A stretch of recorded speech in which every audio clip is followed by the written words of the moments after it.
हींअर ॻोठ झंगल खान उजण में मौजूदु आहियूं। हितां जे प्राइमरी स्कूल जा मासूम ॿारड़ा हेठि ज़मीन ते वेही तालीम पढ़ाइण ते मजबूर आहिनि। हिन स्कूल खे कोई बि बुनियादी सहूलियतूं न आहिनि, न हिननि खे को वॉशरूम आहे, न हिननि खे बाउंड्री वाल ॾिनल आहे।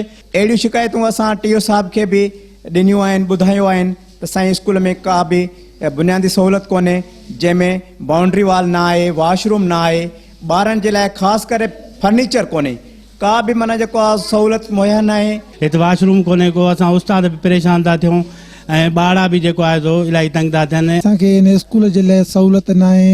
ॿार जेके नंढड़ा हेठि वेही था पढ़नि ऐं इन्हनि खे असांखे फर्नीचर न आहे ऐं हीअ जेको आहे असांखे सहूलियत न आहे। उस्ताद वीचारा पढ़ाइनि था था पर इन जे लाइ असांखे वसवारनि खे अपील आहे त असांखे ॿारनि जे लाइ फर्नीचर ॾिनो वञे। ज़रूरत हिन ॻाल्हि जी आहे त हिन स्कूल खे फर्नीचर ॾिनो वञे ऐं बुनियादी सहूलियतूं ॾिनी वञनि त जीअं मुस्तक़बिल जा मेमार सुठे मयार जी तालीम हासिलु करे सघनि।